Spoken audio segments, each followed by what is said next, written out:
আমরা তোমাদের গতদিন যখন ক্লাস নিচ্ছিলাম তখন বলছিলাম যে আমরা কিছু প্রতিপাদন করতে চাই, যেটা কিনা বোর্ড পরীক্ষায় প্রতিপাদনের সামারিটা প্রয়োজন হয় কিন্তু ডিটেলটার প্রয়োজন হয় না। আর ইঞ্জিনিয়ারিং ভর্তি পরীক্ষায় প্রয়োজন হয়, মেডিকেলে তেমনটা প্রয়োজন হয় না। তো তোমরা এইটা চারটা প্রতিপাদন এই চারটা প্রতিপাদন আমরা তোমাদেরকে দুইটা ক্লাসে পড়ানোর প্ল্যান করছি। যদি তোমরা ভালো বুঝো তাহলে হয়তো বা প্রথম ক্লাসে আরেকটু বেশি পড়িয়ে দিতে পারি। এই প্রতিপাদনগুলা সবার জন্য না, এই প্রতিপাদনগুলো হাজারি স্যারের বইয়েও লেখা আছে ফর অ্যাডভান্স স্টুডেন্ট, অর্থাৎ যারা চাইবে তারা পড়বে, যারা চাইবে না তারা পড়বে না। প্রতিপাদন পরীক্ষায় আসবে না, কিন্তু প্রতিপাদন করে যে সূত্রগুলো পাওয়া যাবে সেই সূত্রগুলো থেকে অঙ্ক করতে হবে পরীক্ষার জন্য।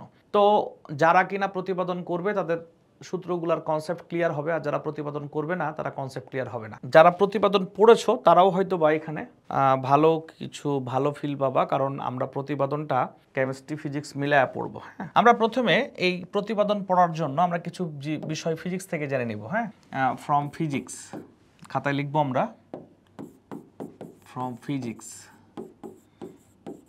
ফিজিক্স থেকে আমরা কিছু বিষয় জানবো। কি জানবো? আমরা নিশ্চয়ই তোমরা 9-10-এ এমন কিছু পড়েছো, F equal K Q1 Q2 by D square. এটা পড়েছো কিনা আমাকে একটু জানো। এটা কুলম্বের সূত্র মনে আছে তোমাদের?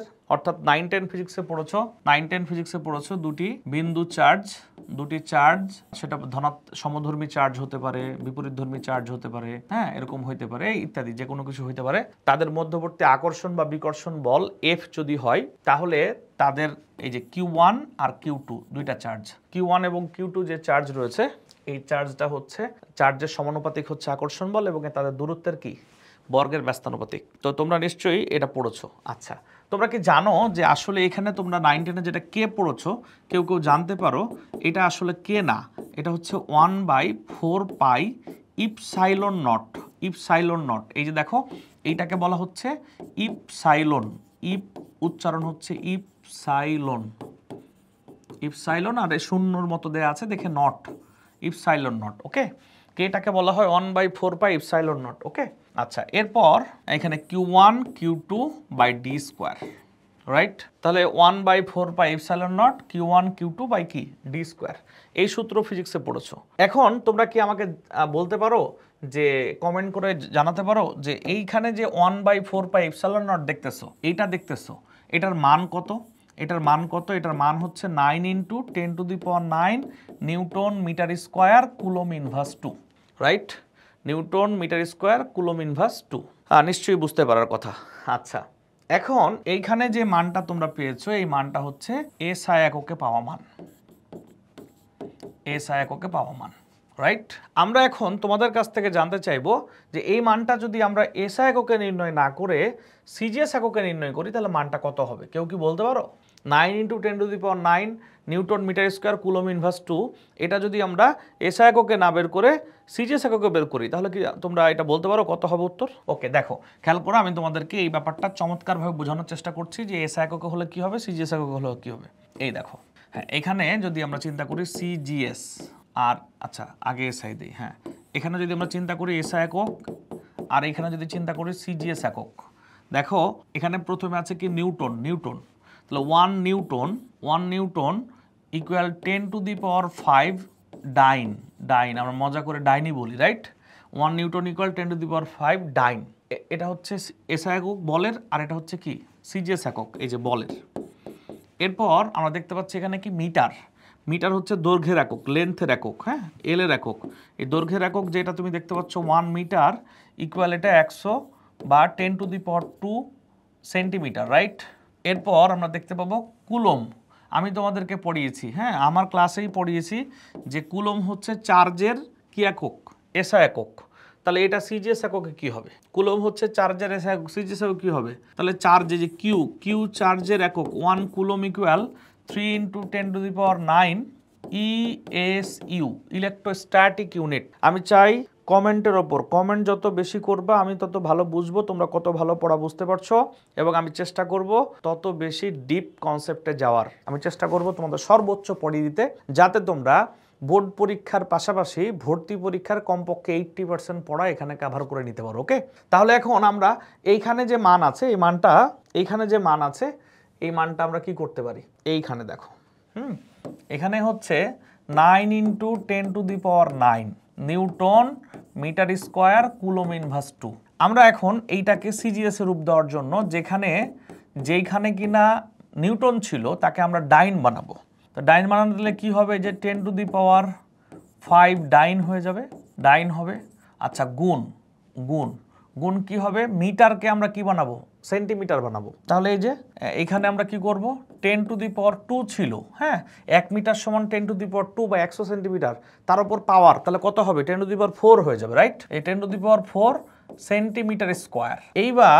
এইবার আমরা কি করব, দেখো আমরা নিচে রাখবো কুলম। তাহলে এই কুলমটা কি ইনভার্স আছে, তার মানে নিচে চলে আসবে। তাহলে বলো তো কষ্ট করে যে এই কুলমটা কোন এককে যাবে, ইএসইউ এককে যাবে। তাহলে ইএসইউ এককে যদি যাই 3 × 10⁹ ইএসইউ এর ওপর স্কোয়ার। আচ্ছা, চলো আমরা একটু মুখে মুখে হিসাব করে নেই, কারণ আমরা জানি তোমরা অঙ্কে অনেক ভালো, তাই না? তো চলো মুখে মুখে কিভাবে হিসাব করব খেয়াল করি। আমরা মুখে মুখে কিভাবে হিসাব করব, এইখানে দেখো তো এই যে 9 দেখতে পাচ্ছ, আর এখানে 3 এর ওপর স্কোয়ার, তার মানে এটাও তো 9, নিশ্চয়ই বুঝতে পারছো। এরপর দেখো এখানে 9 আর 5 14, 14 আর 4 কত, পাওয়ার 18, অর্থাৎ ওপরে 10 পাওয়ার 18। এখানে দেখো 9 × 18 এই স্কোয়ার আছে, তার মানে এই পুরোটা কেটে যাবে, পুরোটা কেটে কত হবে, 1 হবে। 1 ডাইন সেন্টিমিটার স্কোয়ার ইএসইউ ইনভার্স 2। নিশ্চয়ই ক্লিয়ার। আমরা এবার চলে যাই আমাদের মূল আলোচনায়, যে আমরা যেইটাকে বলছিলাম F = 1/4π epsilon naught Q1 Q2/d square. ওই পড়াটাই হচ্ছে F = Q1 Q2/d স্কোয়ার। কোন এককে, সিজিএস এককে। এটা হচ্ছে সিজিএস এককে। কেন বলো তো কে বলতে পারে? এই দেখো এইখানে যেটা আমরা লিখেছি 1/4π ইপসাইলন নট, এই পুরো মানটাই সিজিএস এ কত হয়ে যায়, 1 হয়ে যায়। তাহলে আমরা কেন এই সমীকরণকে সিজিএস এ কনভার্ট করছি?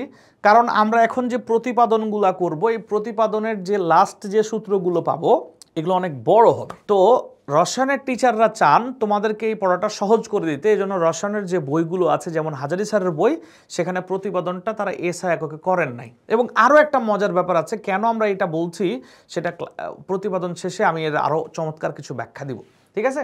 বরং 1/4π ইপসিলন নট যখন থাকবে না, তার মান যখন 1 হয়ে যাবে, তখন তোমার জন্য যে ফাইনাল যে ইকুয়েশনটা আসবে এটা অনেক সহজ হবে এবং ছোট হবে, এবং যাতে তুমি ভালো করে পড়তে পারো। ওকে, তো আমরা এতক্ষণ যা কিছু পড়া দরকার ছিল ফিজিক্স থেকে তা পড়া আমাদের কমপ্লিট। আমরা ইতিমধ্যে জেনে গেলাম যে এটা হচ্ছে কুলম্বের সূত্র, যে কোনো দুইটা চার্জ, দুইটাই পজিটিভ হোক দুইটাই নেগেটিভ হোক, অথবা একটা পজিটিভ হোক একটা নেগেটিভ হোক, যে কোনো দুইটা চার্জ এর মধ্যবর্তী দূরত্ব যদি ডি হয়, কি হয়, ডি হয়, তাহলে তাদের মধ্যে বিদ্যমান আকর্ষণ ও বিকর্ষণ বলের মান এই কুলম্বের সূত্র দিয়ে নির্ণয় করা যায়, এবং এইটা হচ্ছে এসআই এককে। আর যদি আমরা একে সিজিএস এ কনভার্ট করি, 1/4π ইপসিলন নটের মান হয়ে যায় 1, আর দ্যাটস ওয়াই সিজিএস এর ইকুয়েশনটা হয়ে যায় অনেক ছোট। বলো ক্লিয়ার কিনা? চলো আমরা এবার চলে যাই ঠিক রাদারফোর্ডের ওই কথাটা মনে করার জন্য। তোমরা যারা ক্লাস করেছো শুরুর থেকে, আমি জানি না তোমরা নিশ্চয়ই রাদারফোর্ড মডেল আগে তো 9-10-এ পড়েছো, বা কলেজে হয়তো বা কারো ক্লাস শুরু হয়েছে, নিশ্চয়ই দেখেছো। রাদারফোর্ড সম্পর্কে আমরা কিন্তু অনেক ক্লিয়ার ধারণা দেওয়ার চেষ্টা করেছি, বিশেষ করে আলফা কণা বিচ্ছুরণ পরীক্ষার মাধ্যমে। এবং তোমাদেরকে দুইটা কোশ্চেন পড়িয়েছি, এই কোশ্চেন দুটা হয়তো বা সবাই পড়ায় না বা কেউ পড়ায় না, যে ইলেকট্রন না ঘুরলে কি হতো এবং ঘুরে কেন। মনে আছে তোমাদের নিশ্চয়ই? যাদের মনে নাই বা যারা কোনো কারণে ক্লাস করো নাই, তারা কিন্তু আগের ক্লাসগুলো দেখে নিবা। সবগুলো ক্লাসের কিন্তু রেকর্ডেড ভিডিও দেয়া আছে, রাইট? আমরা চেষ্টা করব তোমাদের সবগুলো ক্লাসের রেকর্ডেড ভিডিও রেখে দিতে। ওকে, আচ্ছা, আমরা যেটা করতে চাই সেটা হচ্ছে ওই যে রাদারফোর্ড মডেলে আমরা লাস্টে একটা পয়েন্ট বলেছিলাম, যেটা ছিল রাদারফোর্ড মডেলের আইকনিক পয়েন্ট। কি পয়েন্ট একটু খেয়াল করো তো। এই দেখো নিউক্লিয়াস, এই দেখো কক্ষপথ যেখানে থাকে ইলেকট্রন। এই ইলেকট্রনের উপর নাকি দুই প্রকার বল কার্যকর, তোমাদের নিশ্চয়ই মনে আছে। এক প্রকার বল হচ্ছে কেন্দ্রমুখী, আর একটা হচ্ছে ইলেকট্রন ঘোরার জন্য কেন্দ্রবিমুখী। তোমরা নিশ্চয়ই মনে রাখছো ইলেকট্রনের উপর দুই প্রকার বল কার্যকর, একটা হচ্ছে কেন্দ্রমুখী আকর্ষণ বল। কেন্দ্রমুখী আকর্ষণ বল কেন থাকে? এই ইলেকট্রন নেগেটিভ চার্জ আর নিউক্লিয়াস হচ্ছে পজিটিভ চার্জ। নিশ্চয়ই তোমরা জানো যে পজিটিভ নেগেটিভ চার্জের মধ্যে একটা আকর্ষণ বল উৎপন্ন হয়, যেটা কিনা নির্ধারণ করা হয় কোন সূত্র অনুযায়ী? কুলম্বের সূত্র অনুযায়ী। আর যে কোনো বস্তু যখন ঘুরে, যেমন ইলেকট্রন যখন ঘুরে তখন ঘুরতে ঘুরতে একটা বল লাভ করে, এই বলটা হয় কেন্দ্র বহির্মুখী। আমরা সব সময় জানি রাদারফোর্ডের মডেল থেকে যে ইলেকট্রনের উপর দুই প্রকার বল কার্যকর, একটা কেন্দ্রমুখী যেটা নিউক্লিয়াস এবং ইলেকট্রনের পজিটিভ নেগেটিভ চার্জের কারণে তৈরি হয়েছে, আরেকটা হচ্ছে ইলেকট্রনের ঘূর্ণনের ফলে একটা বল উৎপন্ন হয়েছে যেটা কিনা বহির্মুখী বল। এবং এই দুই প্রকার বল, কেন্দ্রমুখী এবং কেন্দ্র বহির্মুখী, এই দুই প্রকার বলের মান কেমন? মান কিন্তু সমান। এবং দিক কেমন? বিপরীত, একটা একদিকে আর একটা অপর দিকে। নিশ্চয়ই তোমরা ব্যাপারটা মনে করতে পেরেছো, যেটা আমরা রাদারফোর্ড মডেলে পড়িয়েছিলাম। তো আমরা এখন কি পড়বো সেটা হেডিং দেই। হ্যাঁ, খাতায় হেডিং দাও। পরমাণুর n-তম কক্ষপথের ব্যাসার্ধ নির্ণয়। পরমাণুর n-তম কক্ষপথের ব্যাসার্ধ নির্ণয়, ব্র্যাকেটে সিজিএস একক। ওকে, পরমাণুর n-তম কক্ষপথের ব্যাসার্ধ নির্ণয়, ব্র্যাকেটে কোন একক? সিজিএস একক। এটা হেডিং দিবা। হ্যাঁ, কারণ তোমরা 9-10-এও কিন্তু একটা পড়া পড়ে আসছো যেখানে তোমাদের কনসেপ্ট ক্লিয়ার না। আমার নিশ্চয়ই মনে হচ্ছে তোমাদের কনসেপ্ট ক্লিয়ার না। সেটা হচ্ছে একটা এরকম উদ্দীপক ছিল 9-10-এর পর্যায় সারণী অধ্যায়ে, এরকম একটা উদ্দীপক ছিল। দেখো তো তোমাদের মনে পড়ে কিনা। এই যে সোডিয়াম আর ব্রোমিন, রাইট? এই যে ফ্লোরিন, ক্লোরিন, ব্রোমিন। তো কথা ছিল ব্রোমিন বড় নাকি সোডিয়াম বড়। এটা কিন্তু একটা বোর্ড বইয়ের অনুশীলনের কোশ্চেন, এবং সবাই কিন্তু এখানে ব্রোমিনকে উত্তর দেয়, কিন্তু প্রকৃতপক্ষে সোডিয়াম বড়। কিন্তু কেন বড় তার সঠিক ব্যাখ্যা হয়তো বা তোমরা জানো না। হ্যাঁ, আমরা আজকে যা পড়বো তার মাধ্যমে 9-10-এর এই কোশ্চেনটাও কিন্তু ক্লিয়ার করতে পারবা। ওকে, যেটা তোমাদের ক্লিয়ার ছিল না। এটা মূলত 9-10-এর প্রশ্ন না, কিন্তু টিচাররা কেন জানি ভুল করে 9-10-এর বইয়ের মধ্যে এই কোশ্চেনটা দিয়ে দিছে। কারণ 9-10-এ পর্যায়বৃত্ত ধর্ম ছিল, যে মৌলগুলো একই গ্রুপের না বা একই পর্যায়ের না তাদের জন্য কিন্তু পর্যায়বৃত্ত ধর্ম অ্যাপ্লাই করা ঠিক হবে না, রাইট? তো এটা অঙ্ক করে বের করতে হবে। সেই অঙ্ক তোমরা এখন করতে পারবে। অর্থাৎ আমরা যে পড়াটা পড়ছি তার মাধ্যমে তোমরা বলতে পারবে যে একটি এরকম ধরো কোনো ইলেকট্রন যেখানে আছে, সেটা এই কক্ষপথ হোক, এই কক্ষপথ হোক, এই কক্ষপথ হোক, প্রত্যেকটা কক্ষপথের নিউক্লিয়াস থেকে যে দূরত্ব, এই দূরত্ব কতটুকু, হ্যাঁ, সেইটা বের করতে পারবে। অর্থাৎ পরমাণুর n-তম কক্ষপথের যে কোনো n মানে কি প্রথম, দ্বিতীয়, তৃতীয় যে কোনো কক্ষপথের ব্যাসার্ধ নির্ণয় করতে পারবে। তবে এটা এসআই এককে না, কোন এককে? সিজিএস এককে। তো চলো আর কথা না বাড়িয়ে আমরা মূল পড়ার দিকে এগোই। তো আমরা এবার ওই রাদারফোর্ডের মডেল থেকেই কথাটা বলার চেষ্টা করি। প্রথমে আমরা ইলেকট্রনের ওপর যে কেন্দ্রমুখী বল আছে সেটা চেক করব।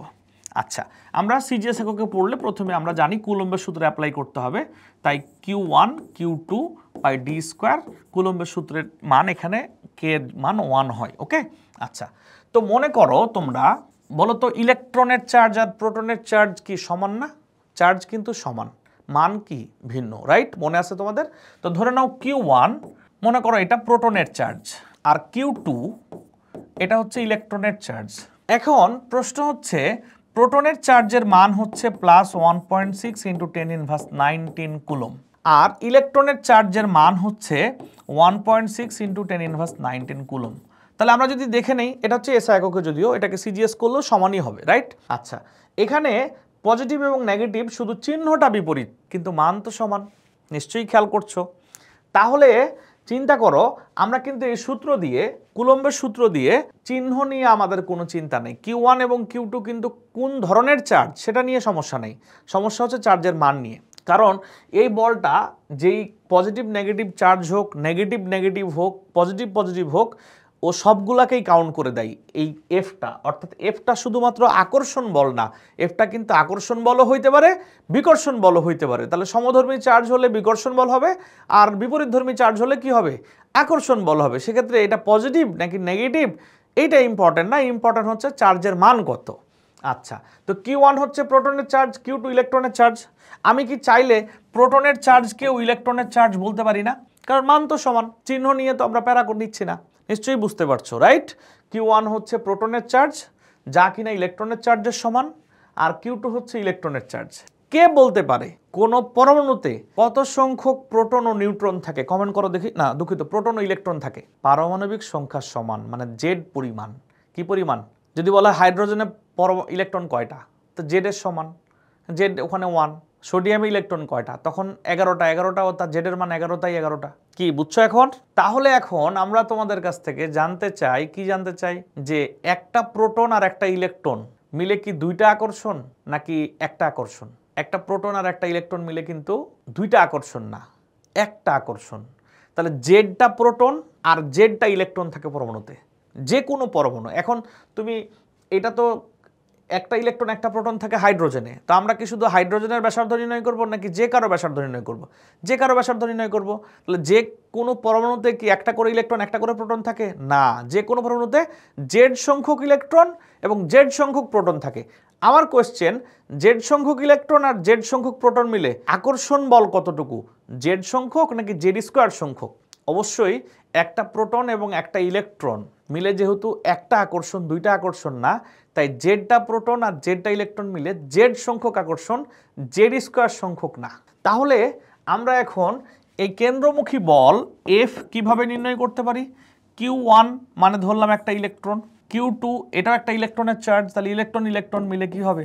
Electron square.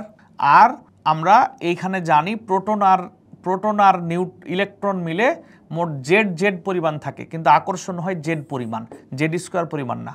আর এই ইলেকট্রন এবং প্রোটন নামক দুইটা চার্জের দূরত্ব হচ্ছে আর পরিমাণ, ব্যাসার্ধ পরিমাণ, তাই এটা আর স্কোয়ার। তাহলে আমাদের ব্যাপারটা দাঁড়ালো কি? ব্যাপারটা দাঁড়ালো হচ্ছে F equal Z E square by R square. এটা হচ্ছে কেন্দ্রমুখী বল। 1 নং সমীকরণ। সবাই ক্লিয়ার কিনা আমাকে একটু জানিয়ে দাও। ওকে, ক্লিয়ার। এটা ছিল কেন্দ্রমুখী বল। ইলেকট্রন ও প্রোটনের মধ্যবর্তী যে আকর্ষণ বল রয়েছে, যেটা কেন্দ্রমুখী আকর্ষণ বল, এই কেন্দ্রমুখী আকর্ষণ বল F equal Z E square by R square. আমি আর লিখেছি, দুঃখিত, আর স্কোয়ার হবে। হ্যাঁ, আচ্ছা, এইখানে দেখো এইটুকু তোমাদের বোঝানোর জন্য লিখেছি, এইটা তোমরা না লিখলেও চলবে। এই ছিল কেন্দ্রমুখী বল। এবার ইলেকট্রন ঘোরার ফলে একটা বহির্মুখী বল উৎপন্ন হয়। ইলেকট্রনের ঘূর্ণনের ফলে, এটা ছিল কেন্দ্রমুখী বল, মুখী বল। ওকে, আচ্ছা, এবার কেন্দ্র বহির্মুখী বল, কেন্দ্র বিমুখী বল, এইটা কি হবে? এটা হচ্ছে এফ প্রাইম ইকুয়াল, এটা আমরা এখন বোঝাতে পারছি না, এটা ইন্টারমিডিয়েট ফিজিক্সের পড়া, তাই এটা ফিজিক্স থেকে পড়ে নিতে হবে। আপাতত শুধু জেনে রাখো কেন্দ্র বিমুখী বল ইকুয়াল হচ্ছে এম ভি স্কোয়ার বাই আর। এটা হচ্ছে 2 নং সমীকরণ। এটা ইন্টারমিডিয়েট ফিজিক্সের পড়া। ওকে, তাহলে আপনাদেরকে বিজ্ঞানী রাদারফোর্ড কি বলেছে? কেন্দ্রমুখী বল এবং কেন্দ্র বিমুখী বল, এই 2 প্রকার বলের মান কি? সমান। তাহলে 2 প্রকার বলের মান যেহেতু সমান, আমরা কি করতে পারি? আমরা লিখতে পারি রাদারফোর্ডের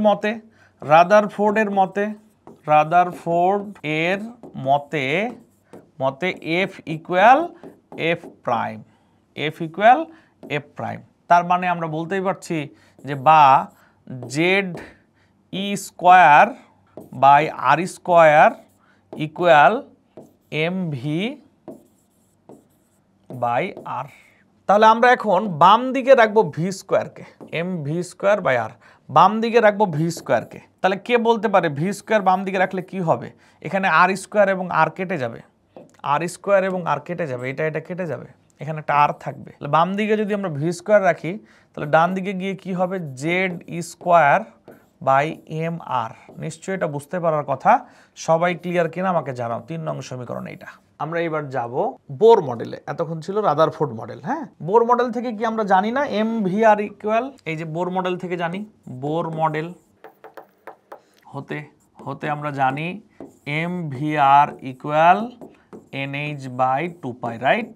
তাহলে এখন আমাদের বাম দিকে ভি স্কোয়ার লাগবে। তাহলে আমরা উভয় পক্ষকে কি করব? আচ্ছা, বাম দিকে আগে ভি রেখে দিলাম, দিয়ে NH রাখলাম আর নিচে রাখলাম 2 পাই, আর এখানকার এম আর চলে যাবে, রাইট? এই তো ঘটনা। এখন আমরা বাম দিকে রাখবো ভি স্কোয়ার, ঠিক আছে? তাহলে ভি স্কোয়ার, এই যে ভি স্কোয়ার রাখলাম, ইকুয়াল কি হবে? এন স্কোয়ার এইচ স্কোয়ার, এরপর হচ্ছে 4 pi square M R into M আর। কি ক্লিয়ার? বুঝতে পারছো? এটা এম স্কোয়ার আর স্কোয়ার হতো, রাইট? আমি 2 বার লিখছি ডিজাইন করে, যাতে পরবর্তীতে কাটাকাটি করা যায়, ঠিক আছে? আচ্ছা, এইটা লিখলাম আমরা 4 নং সমীকরণ। ওকে, নিশ্চয়ই ক্লিয়ার। তো এইবার আমরা যেটা করব, দেখো 3 নং এবং 4 নং, 3 নং এবং 4 নং, 3 নংটা দেখে নাও। 3 নং এবং 4 নং দুইটারই কিন্তু বাম পক্ষে ভি, 3 নং এবং 4 নং দুইটারই বাম পক্ষে কি? ভি। এই দেখো, আমি যখন এগুলো লিখছি তখন তোমরা সঙ্গে সঙ্গে কি খাতায় উঠাচ্ছ? আচ্ছা, তো এই দেখো 3 নং এবং 4 নং দুইটারই বাম পক্ষ ভি, তাহলে 3 ও 4 নং হতে আমরা কি পাবো এবার দেখো 3 ও 4 নং হতে আমরা কি পাবো এই যে 3 নং ও 4 নং হতে আমরা পাই কি পাই হচ্ছে Z square by M R equal N square H square divided by 4 pi square M R into M R খেয়াল করছো? আচ্ছা এই যে এখানে দেখো আমরা রেখেছিলাম এটাকে কাটাকাটি করি এম আর এবং এম আর কাটাকাটি হয়ে গেল। এখানকার আর বাম দিকে চলে আসবে এখন। তাহলে এখানকার আর বাম দিকে যদি চলে আসে তাহলে কি হবে এই যে আর যেহেতু এন তম কক্ষপথ তাই আরকে ডিজাইন করে একটা মুকুট পড়ায় দিলাম এই যে আর এন দিলাম। এটা মূলত এই ডানের আর বামে আসছে। আমরা এন তম কক্ষপথের জন্য যেহেতু নির্ণয় করব সেখানে আমরা এখানে কি দিলাম আর এন দিলাম রাইট। আচ্ছা R N equal N square H square divided by কি 4 পাই স্কোয়ার জেড আচ্ছা 4 pi square M Z square right. এই হচ্ছে আমাদের বহু প্রতীক্ষিত সমীকরণ যেইটাকে আমরা এতক্ষণ ধরে খুঁজতেছিলাম। এটা হচ্ছে সেইটা এই যে এটা যে সিজিএস এককে কোনো পরমাণুর এনতম কক্ষপথের ব্যাসার্ধ নির্ণয়ের সমীকরণ হচ্ছে এইটা। ধন্যবাদ। আমরা এখন চলে যাই এইটাকে আরো সহজ করে দেয়া যায় কিভাবে। তাহলে খেয়াল করো তো কেন আমরা এসআই এককে এই প্রতিপাদনটা করি নাই বা বোর্ড বই কেন এসআই এককে করে নাই। যদি এটা এসআই একক হতো তাহলে 1/4 পাই এপসিলন নট থেকে যেত না ওই যে কুলম্বের সূত্রে। তখন কি হতো এইটা আরো বড় হয়ে যেত না। এমনিই দেখো কতগুলা এই যে 1 2 3 4 5 6 7 সঙ্গে যদি আরো 1/4 পাই এপসিলন নট থাকতো তাহলে 10টা ইকুয়েশন হয়ে যেত 10টা প্রতীক হয়ে যেত। তখন ইকুয়েশনটা আরো বড় হতো মনে রাখাটা ঝামেলা হতো। আমরা এইটাকে আরো সহজ করার চেষ্টা করতেছি। ওকে চলো আমরা এটা কিভাবে সহজ করতে পারি। এই দেখতে পাচ্ছ আর এন এই যে R N equal N square H square 4 pi square M Z square দেখতে পাচ্ছ রাইট। এইখানে খেয়াল করো যে কোন প্রতীকগুলা ধ্রুবক এবং কোনগুলা চলক। যেমন দেখো এন কক্ষপথ নাম্বার, কক্ষপথ চেঞ্জ হলে কক্ষপথ নাম্বার চেঞ্জ হয়ে যাবে রাইট। তাহলে এটা ধ্রুবক না। এইচ কিন্তু সকল কক্ষপথ সকল পরমাণুর জন্য ধ্রুবক কারণ এটা প্ল্যাঙ্ক ধ্রুবক। 4 পাই তো ধ্রুবক, ইলেকট্রনের ভর পৃথিবীতে মহাবিশ্বের যে কোনো জায়গায় সমান। জেড কিন্তু চেঞ্জ হয়। কেন জেড চেঞ্জ হয় বলো তো? কারণ পারমাণবিক সংখ্যা তো মৌল চেঞ্জ হলেই চেঞ্জ হয়ে যায়, ইলেকট্রনের চার্জের মান কিন্তু কোথাও গিয়ে চেঞ্জ হয় না। তাহলে এখানে চেঞ্জ হয় শুধুমাত্র দুইটা জিনিস, একটা হচ্ছে এন আর একটা কি জেড। বাদ বাকি সব পরমাণু এবং সকল কক্ষপথের জন্য বাকি মানগুলো ধ্রুবক থাকে। তাহলে আমরা ধ্রুবকগুলোকে একদিকে করে ফেলবো। তাহলে কি হবে H square 4 pi square M square right গুণ N square divided by Z. তাহলে আমরা যেটা করতে পারি সেটা হচ্ছে এই মানটা ধ্রুবক মান, এই পুরাটা কখনো চেঞ্জ হবে না। যে পরমাণু যে কক্ষপথই হোক এইটুক ঠিক থাকবে। তাহলে আমরা এই পুরাটুক মিলে কি বানায় নিতে পারি? ধ্রুবক বানায় নিতে পারি এবং এটাকে আমরা না বইয়ে লেখা আছে, বিজ্ঞানী বোরেই এই ধ্রুবক বানিয়ে দিয়েছেন। এই যে এটাকে বলা হচ্ছে এ নট, এই পুরোটুকু হচ্ছে A naught into N square by Z. এই এ নটকে বলা হয় বোর ব্যাসার্ধ। এ নটকে বলা হয় বোর ব্যাসার্ধ এবং যার মান হচ্ছে আমরা এখন নির্ণয় করব, তারপর মুখস্থ বসানো যায় 0.529 অ্যামস্ট্রং বা 0.53 অ্যামস্ট্রং। নিশ্চয়ই ক্লিয়ার?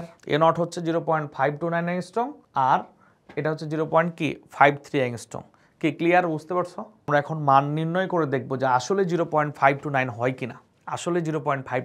কিনা, আমরা সেটা চেক করে দেখব। ওকে তো চলো আমরা সেটা চেক করে দেখি।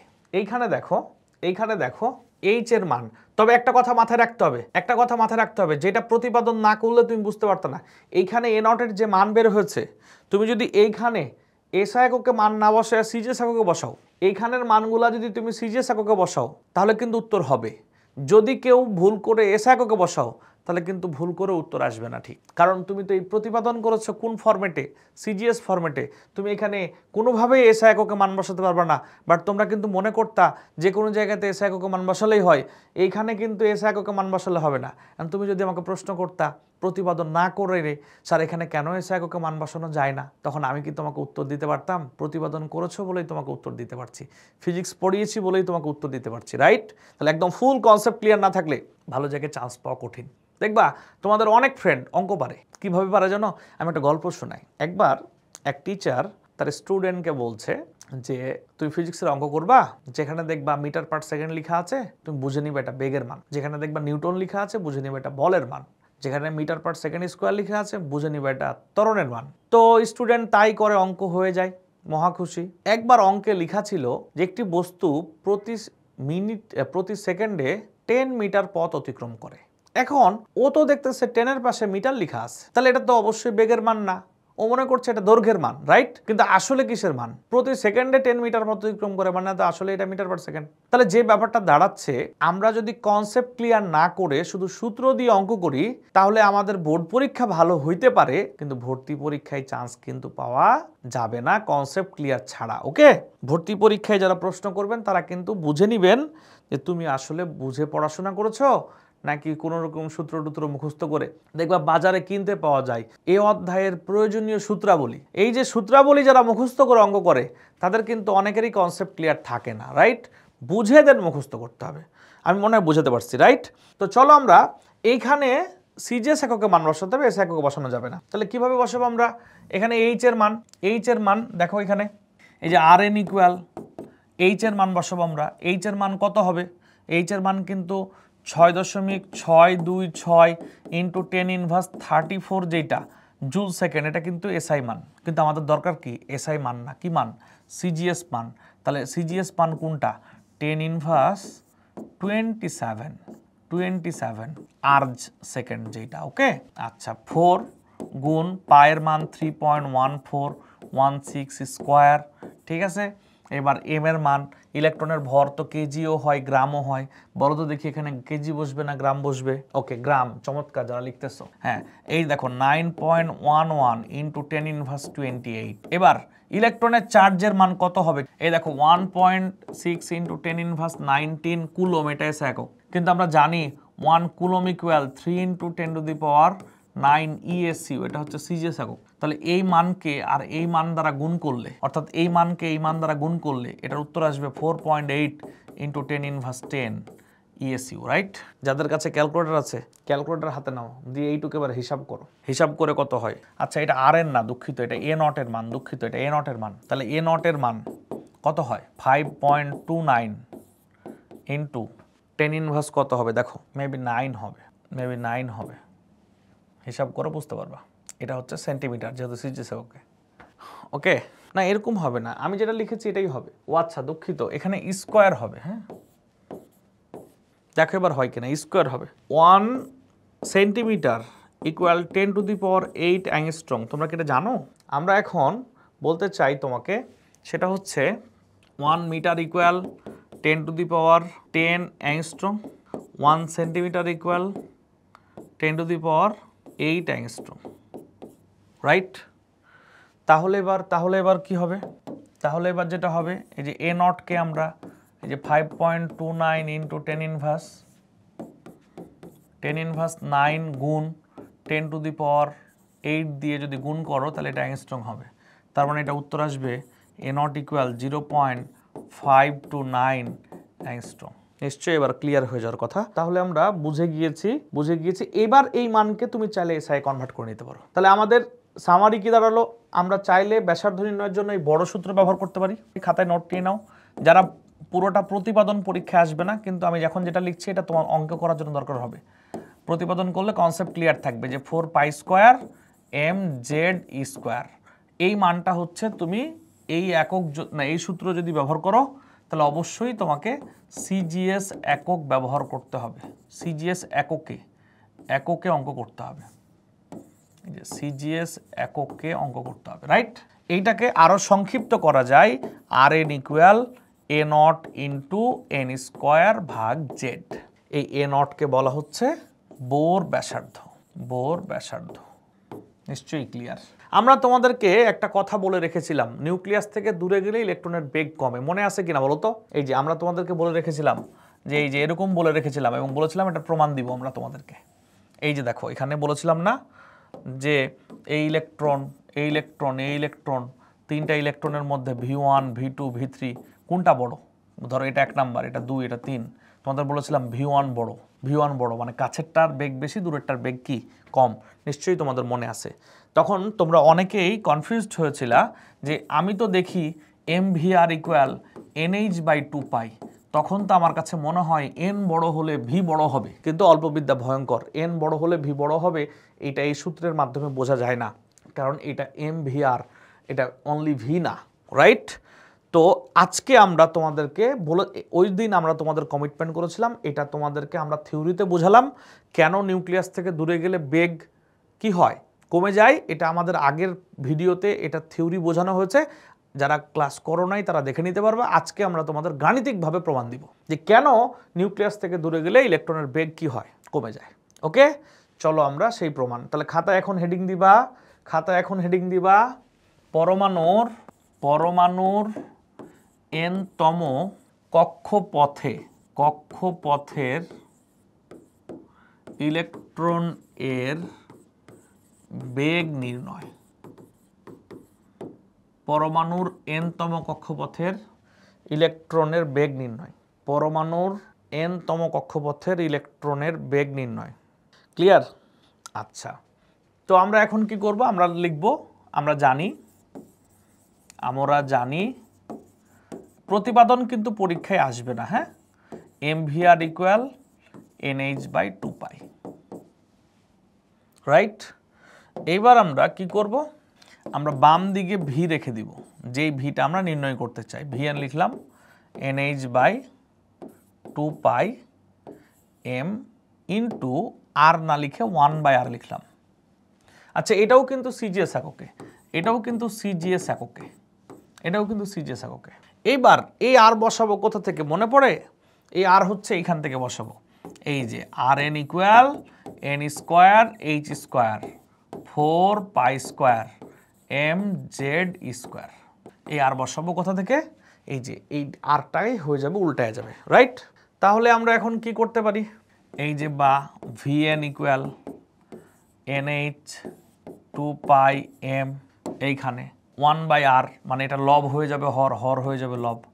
এই দেখো 4π² mz স্কোয়ার ডিভাইডেড বাই কি n স্কোয়ার h স্কোয়ার। এখন আল্লাহর নাম নিয়ে কাটাকাটি করবো আমরা। এই দেখো 2 আর এই দেখো 4 কেটে যাবে। এই দেখো পাই, এই দেখো π² কেটে যাবে। এই দেখো m, এই দেখো m কেটে যাবে। এই দেখো NH, এই দেখো NH কেটে যাবে। তাহলে কি দাঁড়ায়? কাটাকাটি শেষে কি দাঁড়ায়? Vn equal 2πz square divided by NH। কাটাকাটি শেষে এটা দাঁড়ায়। তাহলে এবার তোমরা আমাকে বলো যে ভি এবং এন, এই দেখো ভি এবং এন সমানুপাতিক না ব্যস্তানুপাতিক? নিশ্চয়ই সমানুপাতিক, না দুঃখিত ব্যস্তানুপাতিক। অর্থাৎ এন বাড়লে বেগ কমে। তবে সাবধান, কি সাবধান? এই সূত্রও কিন্তু সিজিএস এককে পাওয়া গেছে। তাহলে এই সূত্র বসিয়ে যদি কেউ অঙ্ক করতে চাও, নোট নিয়ে নাও। এই সূত্র ব্যবহার করে অঙ্ক করতে হলে এই সূত্র ব্যবহার করে অঙ্ক করতে হলে কি করতে হবে বলো তো? মান হবে সিজিএস এককে বসাতে হবে। সিজিএস সবগুলো মান সিজিএস এককে বসাতে হবে। ওকে, ক্লিয়ার কিনা জানাও, সবাই জানাও ক্লিয়ার কিনা। আচ্ছা, আমাদের মনে হচ্ছে তোমরা এই ব্যাচের শিক্ষার্থীরা যথেষ্ট মেধাবী, কারণ তোমরা খুব সহজেই এই সূত্রগুলো বুঝতে পেরেছো। হ্যাঁ, আমাদের মোট 4টা সূত্র পড়ানোর কথা, আমরা 2টা অলরেডি প্রতিপাদন করে ফেলেছি। এটা একটু কনসেপচুয়াল, যেটা লাস্টে করাবো আমরা। এবার আমরা চলে যাই শক্তি নির্ণয় করতে। আমরা তোমাদের গত ক্লাসে নাকি তার আগের ক্লাসে বলেছিলাম যে নিউক্লিয়াস থেকে দূরে গেলে ইলেকট্রনের শক্তি বাড়ে। আর তোমরা 9-10 থেকেই জানো যে নিউক্লিয়াসের কাছের শক্তি স্তর তার শক্তি কম, দূরের শক্তি স্তর তার শক্তি কি বেশি। তোমরা নিশ্চয়ই জানো যে নিম্ন থেকে উচ্চে গেলে শক্তি শোষণ হয়, উচ্চ থেকে নিম্নে গেলে শক্তির কি হয়? বিকিরণ হয়, তাই না? নিশ্চয়ই তোমরা এটা জানো। ওকে, তাহলে আমরা এখন এই শক্তি নির্ণয় করব। তোমরা নিশ্চয়ই ছোট ক্লাস থেকেই যখন 9-10 ফিজিক্স পড়ো তখন কাজ শক্তি ক্ষমতা পড়েছো। কাজ শক্তি ক্ষমতায় নিশ্চয়ই জানো যে মোট শক্তি, তোমরা যে 9-10-এ শক্তি নির্ণয় করেছো, তো শক্তি নির্ণয় করেছো তখন কোন কোন শক্তি যোগ করে শক্তি নির্ণয় করেছো? তোমরা নিশ্চয়ই জানো যে মোট শক্তি ইকুয়াল গতিশক্তি প্লাস বিভব শক্তি। নিশ্চয়ই জানো আমরা এখন ইলেকট্রনের মোট শক্তি নির্ণয় করতে চাই, কোন একটা কক্ষপথে থাকা অবস্থায় ইলেকট্রনের শক্তি কত হবে আমরা সেটা বের করতে চাই, আর তাই আমাদেরকে বিভব শক্তি এবং গতিশক্তি দুইটা যোগ করতে হবে। এবং তোমরা বলছো যে গতিশক্তির নির্ণয়ের সূত্র হচ্ছে ইকুয়াল হাফ mv স্কয়ার, সম্পূর্ণ সঠিক। তোমরা বলছো বিভব শক্তি নির্ণয়ের সূত্র ইপি ইকুয়াল mgh, সেটাও ঠিক, তবে সেটা ইলেকট্রনের জন্য ঠিক নয়। কেন ইলেকট্রনের জন্য ঠিক নয়? দেখো বিভবটা কি? বিভব হচ্ছে একটা বস্তু এক জায়গা থেকে আরেক জায়গায় তুমি স্থানান্তর করছো, তুমি একটা জায়গা থেকে আরেক জায়গায় উপরের দিকে উত্তোলন করছো একটা বস্তুকে। যে বস্তুকে উপরের দিকে উত্তোলন করছো ওই বস্তুকে উপরে উঠাতে গিয়ে তোমাকে শক্তি প্রয়োগ করতে হচ্ছে। তখন তোমাকে কয়েকটা বিষয় মাথায় রাখতে হচ্ছে যে কোন একটা বস্তুকে আমি নিচ থেকে উপরে যখন উঠাবো তখন আমাকে কি কি বিষয় মাথায় রাখতে হবে। মাথায় রাখতে হবে যে ওই বস্তুটার ভর কেমন, কতটুকু ভারী। ভারী বস্তুর ক্ষেত্রে ওটা উঠাতে শক্তি লাগবে বেশি, আর হালকা বস্তুর ক্ষেত্রে উঠাতে শক্তি লাগবে কি কম। আবার ভাবতে হয় এই জায়গায় অভিকর্ষ ত্বরণ কত, ত্বরণ কম হলে এক কথা, বেশি হলে আরেক কথা। আরেকটা বিষয় ভাবতে হয় যে আমি যে বস্তুটাকে উপরের দিকে উঠাবো ওই বস্তুটাকে ঠিক আমি কতটুকু উচ্চতায় উঠাবো। যদি অল্প উচ্চতায় উঠাই তাহলে শক্তি লাগবে কম, যদি বেশি উচ্চতায় উঠাই তাহলে শক্তি লাগবে কি বেশি। তাহলে কয়টা বিষয় ভাবতে হচ্ছে, যে বস্তুটাকে আমরা উপরের দিকে উঠাবো সেই বস্তুকে উপরে উঠাতে কত শক্তি লাগবে তা নির্ণয় করার জন্য আমাকে তিনটা বিষয় কনসিডার করতে হয়। একটা হচ্ছে বস্তুর কতটুকু ভারী, ভাবতে হয় বস্তুর অভিকর্ষ ত্বরণ কেমন, ভাবতে হয় বস্তুটাকে আমি কতটুকু উপরে উঠাবো, রাইট? কিন্তু তোমার কাছে আমার একটা প্রশ্ন, আমরা এখন যে বস্তু নিয়ে কাজ করছি এই বস্তু তো ইলেকট্রন, তাই না? আচ্ছা, ইলেকট্রন কি সাধারণ বস্তু নাকি চার্জযুক্ত বস্তু? চার্জযুক্ত বস্তু। একটা চার্জযুক্ত বস্তু যাকে অন্য একটা চার্জযুক্ত বস্তু আকর্ষণ করে আছে তাকে উঠাইতে বা সরাইতে যে শক্তি লাগবে ওই বিভব শক্তি আর যেটা চার্জহীন বস্তু তার বিভব শক্তি দুইটা কি এক হবে কখনো?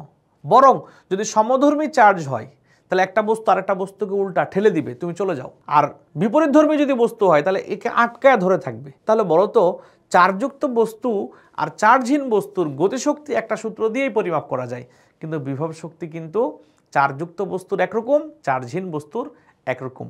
কি ব্যাপারটা কি ক্লিয়ার? ইলেকট্রনের জন্য ইপি ইকুয়াল mgh ব্যবহার করতে পারবে না, এই কনসেপ্ট ক্লিয়ার কিনা? চলো আমরা এখন কথা বলি যে আসলে আমরা চার্জযুক্ত বস্তুর চার্জের বিভব নির্ণয়ের সূত্র কি। এটা ইন্টারমিডিয়েট ফিজিক্সের যে অধ্যায়, স্থিরতড়িৎ অধ্যায়, সেখানে এটা নিয়ে আলোচনা করা হয়। তোমরা এখন এটা শিখো নাই হয়তোবা না, আসলে হয়তো শিখো নাই। চার্জের বিভব নির্ণয়ের যে সূত্র এটা হচ্ছে ইন্টারমিডিয়েট ফিজিক্স বইয়ের স্থিরতড়িৎ আলোচনা করা হয়, তোমরা এটা এখানে শেখো নাই। ওকে, তো চলো আমরা নিশ্চয়ই কিছুক্ষণ আগে একটা সূত্র দেখলাম, কুলম্বের সূত্র, F equal 1/4 pi epsilon naught Q1 Q2 by D square. এটা হচ্ছে আকর্ষণ বল মাপার সূত্র, এটা ছিল এসআই এককে, রাইট? আচ্ছা, যদি আমরা এই সূত্রটাই সিজিএস এককে শিখতাম তাহলে F equal Q1 Q2 by D square হতো। কেন? কারণ এটাতে এই পুরো মানটা যখন এসআই থেকে সিজিএসে নেওয়া হয় তখন 1 হয়ে যায়। এইবার আমরা চলে আসব কোথায়? এইবার আমরা চলে আসব বিভবের জন্য। চার্জের বিভব, চার্জের বিভব এগুলো সবই ফিজিক্সের পড়া, ফিজিক্স তোমাকে এগুলো ক্লিয়ার করবে। হ্যাঁ, আমরা জাস্ট এখন তোমাকে একটু বলে দিচ্ছি এই যে চার্জের বিভব। আচ্ছা, এখন দেখো তখন হবে EP equal 1/4 pi epsilon naught Q1 Q2 by only d. তাহলে এটাকে সিজিএস একক কি হবে? সিজিএস এককে হবে এই 1/4 পাই ইপসাইলন নট বাদ 1 হয়ে যাবে, বাদ হয়ে যাবে Q1 Q2 বাই ডি। এটা হচ্ছে বিভব নির্ণয়ের সূত্র, চার্জের বিভব। এটা ছিল আকর্ষণ বল। আমি কম্পেয়ার করে লিখলাম কেন? যাতে মনে রাখতে কি হয়, সুবিধা হয়। আর এই সূত্রের ব্যাখ্যা তোমাদেরকে ফিজিক্সের টিচাররা দিবে কোথায়, কোন অধ্যায়ে? স্থিরতড়িৎ অধ্যায়, ইন্টারমিডিয়েটে, রাইট? আচ্ছা, তাহলে এখন আকর্ষণ বল, এই যে আকর্ষণ বল নির্ণয়ের সূত্র, চার্জের মধ্যবর্তী আকর্ষণ বল নির্ণয়ের সূত্র এবং চার্জের মধ্যবর্তী বিভব নির্ণয়ের সূত্র, এই দুইটা সূত্রের মধ্যে মূলত পার্থক্যটা কোথায় খেয়াল করো। মূলত পার্থক্যটা কোথায় খেয়াল করো। এখানে Q1 Q2 by D square আর এখানে কি Q1 Q2 বাই ডি, এটা একটা পার্থক্য। আরও একটা পার্থক্য আছে হিডেন, এটা হচ্ছে একদম ভিজুয়াল পার্থক্য। এখানে ডি স্কোয়ার, এখানে ডি। আরেকটা পার্থক্য আছে হিডেন। কি পার্থক্য? এইখানে Q1 এবং Q2 চার্জের মান শুধু কাউন্ট করা হয়, চিহ্ন কেমন হলো ডাজেন্ট ম্যাটার। কেন ম্যাটার না?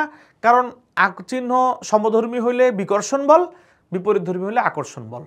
কিন্তু যদি সমধর্মী চার্জ হয় তাহলে একটা আরেকটাকে ঠেলে দিতে চাই, তাহলে বিভব কি হবে? কমে যাবে। আর যদি বিপরীতধর্মী চার্জ হয় তাহলে কিন্তু আকর্ষণ বল হবে, একটা আরেকটাকে আকর্ষণ করবে, তখন তাকে সরাইতে শক্তি লাগবে কি? বেশি। তাহলে সমধর্মী নাকি বিপরীতধর্মী চার্জ, এখানে কিন্তু তার উপর ডিপেন্ড করে শক্তিটা ম্যাটার করবে। কিন্তু এখানে কিন্তু চার্জের মানের ওপর শক্তি ম্যাটার করবে না, শুধু বলা হবে হয় আকর্ষণ বল না হয় বিকর্ষণ বল, শক্তি সমান, বল সমান থাকবে, শুধু বলের ধরন ভিন্ন হবে। কিন্তু এখানে সমধর্মী এবং বিপরীতধর্মী চার্জের জন্য বিভব শক্তির মানটাই ডিফারেন্ট হয়ে যাবে। এই সমীকরণের সাথে এই সমীকরণের পার্থক্য দুইটা, একটা ডি স্কোয়ার একটা ডি, আর হচ্ছে এখানে শুধু চার্জের মান কাউন্ট হয়, এখানে কি হয়? দিকও কাউন্ট হয়। ব্যাপারটি ক্লিয়ার কিনা জানাও। চলো আমরা এটা নিয়ে আলোচনা করি। খাতায় লিখবো পরমাণুর n-তম কক্ষপথের ইলেকট্রন এর শক্তি নির্ণয়। পরমাণুর n-তম কক্ষপথের ইলেকট্রনের কি নির্ণয়? শক্তি নির্ণয়, রাইট? তাহলে En ইকুয়াল ইপি প্লাস হচ্ছে ইকে, অর্থাৎ n-তম কক্ষপথের শক্তি En ইকুয়াল ইপি প্লাস ইকে। আচ্ছা, এবার ইপি ইপি ইপি ইকুয়াল আমরা কি জানি? আচ্ছা, রেফারেন্স দেখে নাও। ইপি এর রেফারেন্স, ইপি হচ্ছে Q1 Q2 বাই ডি। এটাও কিন্তু সিজিএস একক, হ্যাঁ এটাও কিন্তু সিজিএস একক, সিজিএস একক। আচ্ছা, তাহলে এবার তোমাদের আগের কথা অনুযায়ী Q1 মনে করো প্রোটন আর Q2 হচ্ছে ইলেকট্রন। তবে এখন কি চিহ্ন বসাতে হবে? তাহলে এটা মাইনাস হবে আর এটা তো প্লাস, তাই লিখি নাই। তাহলে প্রোটনের চার্জের মান আর ইলেকট্রনের চার্জের মান সমান, শুধু চিহ্ন বিপরীত। তাহলে এটা হচ্ছে ই আর এটা হচ্ছে মাইনাস ই। আর তোমরা নিশ্চয়ই জানো যে কোনো পরমাণুতে জেড সংখ্যক কি থাকে, অর্থাৎ পারমাণবিক সংখ্যা পরিমাণ কি থাকে বলো তো? প্রোটন আর ইলেকট্রন থাকে। তাহলে আমরা এখন এই যে মাইনাস প্লাসে লিখব মাইনাস, জেড হচ্ছে পারমাণবিক সংখ্যা, আর ই গুণ ই স্কোয়ার লিখলাম। এদের মধ্যবর্তী দূরত্ব ডি হবে নাকি আর হবে? নিশ্চয়ই আর হবে। এইটা হচ্ছে বিভব শক্তির সমীকরণ, 1 নং সমীকরণ। বলো এটা ক্লিয়ার কিনা আমাকে একটু জানো। এবার EK equal half M V square, এটা রেফারেন্স, এটা লিখেছি, এটা রেফারেন্স, হ্যাঁ এটা রেফারেন্সে আমরা এটা লিখেছি, বইগুলোতে রেফারেন্সগুলো দেয়া নেই। ওকে, এবার ইকে ইকুয়াল, আচ্ছা এইটা না আমরা 6 নং সমীকরণ ধরবো, আগের সাথে মিল রেখে এটা 6 নং ধরবো। ওই যে আগে যেটা আর এন পাইলা ওইটাকে আমরা 5 নং ধরতে পারি, তোমাদের খাতায় যেহেতু নোট করা থাকবে। এই যে আমরা এখানে যেটা পেলাম না, এটা হচ্ছে 5 নং, এটা হচ্ছে 5 নং, এটা 5 নং, এটা 5 নং। ওকে, এগুলো আমাদের কাজে লাগবে কিন্তু এখন। এটা 5 নং। Okay, clear? দেখতে পাচ্ছ? হ্যাঁ, এটা হচ্ছে 6 নং। এবার EK equal half M V square. এইখানে যে ভি দেখতে পাচ্ছ তোমরা, এর আগে খাতা উল্টায় দেখো আমরা 3 নং সমীকরণে একটা ভি স্কোয়ারের মান পেয়েছিলাম। 3 নং সমীকরণে ভি স্কোয়ার মান পেয়েছিলাম। এই যে আমি তোমাদেরকে দেখাতে পারি 3 নং সমীকরণে ভি স্কোয়ারের মান কোনটা? এই যে 3 নং সমীকরণে ভি স্কোয়ারের মান, V square equal Z E square by M R. এটা 3 নং সমীকরণে। ওকে, খেয়াল করো 3 নং সমীকরণে। তাহলে আমরা চলে যাই এইখানে ভি স্কোয়ারের মান বসাবো 3 নং থেকে, রাইট? তাহলে বা EK equal half M into Z E square by M R, Z E square by M R. এই যে এম, এই যে এম। তাহলে এবার কি হবে? ইকে ইকুয়াল কি হবে? Half Z E square by কি আর হবে। এটা হচ্ছে 7 নং সমীকরণ। এটা হচ্ছে 7 নং সমীকরণ। এটা ক্লিয়ার কিনা আমাকে একটু বলো, এটা ক্লিয়ার কিনা বলো, কমেন্ট করো ক্লিয়ার কিনা। তাহলে আমরা এখন কি করতে পারি? তাহলে আমরা যেটা করতে পারি সেটা হচ্ছে আমরা এখন ইপি এবং ইকে যোগ করব। রাইট? এই যে 6 প্লাস 7 যোগ করব আমরা। যোগ করলে কি হবে? EN equal minus Z E square by R plus হচ্ছে half Z E square by R. এখন আমরা কমন নিব, কমন নিলে কি হবে? এই যে ইএন ইকুয়াল আমরা কমন নিব হচ্ছে z E square by r, minus সহ কমন নিলাম, তাহলে এই পুরাটা 1 হয়ে যাবে, 1। এ মাইনাস আর প্লাসে কি হবে? মাইনাস হবে, আর এখানে শুধু হাফ থেকে যাবে। নিশ্চয়ই ক্লিয়ার হয়ে যাওয়ার কথা। তাহলে বা EN equal minus Z E square by R into half. তাহলে minus Z square by R into half. তাহলে বা EN equal minus Z square by 2 into 1 by R. এইখানে যে আর এর মান দেখতে পাচ্ছ, যে বা EN equal minus 2 pi Z square by 2 into 1 by R যে কি লিখবো আমরা 4। এই যে আমরা জানি R N equal N square H square 4 pi square M Z square, right? তাহলে এখন আমরা কি করব, এই যে 4 pi square M Z square divided by কি এন স্কোয়ার এইচ স্কোয়ার, কাটাকাটি হয়ে যাবে, রাইট? তাহলে কাটাকাটি হলে কি হবে, এখানে যে 2 এই যে এখানে 4, আবার আর তো কাটে না কিছু। তাহলে এখন কি হবে দেখো, minus 2 pi square M Z square e to the power 4 divided by n square H square. এই হচ্ছে মূল কাহিনী, ক্লিয়ার কিনা বলো? এটা হচ্ছে আমাদের শক্তি নির্ণয়ের সমীকরণ, রাইট? ঠিক আছে, ওকে। আমরা এখন ওই আগের মতো এই সমীকরণটাকেও ছোট করে নেব। কিভাবে ছোট করব খেয়াল করো। কিভাবে আমরা ছোট করব দেখো, এখানে কোন মানগুলো ধ্রুবক এবং কোন মানগুলো চলক খেয়াল করি আমরা। কোন মানগুলো ধ্রুবক এবং কোন মানগুলো চলক একটু খেয়াল করি আমরা। সেটা হচ্ছে এই যে মাইনাস লিখলাম 2 pi square m e to the power 4 divided by h square গুণ জেড স্কোয়ার ভাগ এন স্কোয়ার। এইটা হচ্ছে আমাদের ধ্রুবক মান আর ওইটুকু হচ্ছে আমাদের চলক মান। আমরা ধরে নিতে পারি যে এইটুকু হচ্ছে হাইড্রোজেনের প্রথম কক্ষপথের ব্যাসার্ধে থাকা হাইড্রোজেনের প্রথম কক্ষপথে থাকা ইলেকট্রনের শক্তি। কেন? কারণ হাইড্রোজেনের জন্য জেড এর মান 1 হবে আর প্রথম কক্ষের জন্য এন এর মান কত হবে, 1 হবে। কি ক্লিয়ার ব্যাপারটা বুঝতে পারছো? এটা হচ্ছে হাইড্রোজেনের প্রথম কক্ষপথে থাকা ইলেকট্রনের কি শক্তি। তো আমরা এখন এখানেও কিন্তু মান বসাতে হবে সিজিএস এককে। আমরা মান বসাবো, মান বসালে কত হয় ক্যালকুলেটর নিয়ে রেডি হও। মান বসালে কত হয়, এটাকে আমরা E1 ধরে নিলাম, E1 ধরে নিলাম। তাহলে 2 গুণ 3.1416 স্কোয়ার গুণ 9.11 ইন্টু 10 ইনভার্স 28 গুণ 4.8 into 10 inverse 10 power 4 divided by h এর মান কিন্তু সিজিএস এককেরটা হবে এই যে 10 ইনভার্স 27 সিজিএস এর জন্য, এর উপর স্কোয়ার। বলো E1 এর মান কত আসে, ক্যালকুলেটর দিয়ে বলো। 2.17 বা 18 যেটাই বলো না কেন, 2.17 into 10 inverse 11 into z square by n square. দেখো এখানে একক কি হবে, যেহেতু সিজিএস এককে করেছি, এখানে জেড এবং এন তো একক দেয় না, জেড এবং এন এর কোন একক নাই, তাহলে এটাই হচ্ছে পুরোটা শক্তির একক হবে, রাইট? শক্তির সিজিএস একক কি, আর্জ। শক্তির সিজিএস একক হচ্ছে urge. 1 joule equal 10 two the power 7 urge. এই যে যারা জানো না তারা লিখে নাও, হ্যাঁ? এটা হচ্ছে এসআই এবং এটা হচ্ছে সিজিএস। এখানে যেটা আসছে সেটা হচ্ছে আর্জ। এটাকেই তুমি যদি এখন এটা ছিল হচ্ছে সিজিএস যার একক হচ্ছে আর্জ, ইআরজি। এটাকেই তুমি যদি এখন এসআই নাও তাহলে 10 টু দি পাওয়ার 7 দ্বারা ভাগ করতে হবে। তাহলে 2.17 ইন্টু 10 ইনভার্স কত, 18 জুল হবে এটা, হ্যাঁ? এটা জুলে হয়ে গেল, z square by n square. আচ্ছা এটা E1 না, এটা E1 এর মান তো এইটুক, এটা EN পুরোটাই। এখানে মাইনাস থাকবেই, হ্যাঁ। আরও কিছু কথা বলবো, আরেকটা সমীকরণ বাকি আছে, তারপর অঙ্কে চলে যাব আমরা। আগামী ক্লাসে অঙ্কে চলে যাব। ভালো থাকো সবাই, ধন্যবাদ সবাইকে, আল্লাহ হাফেজ।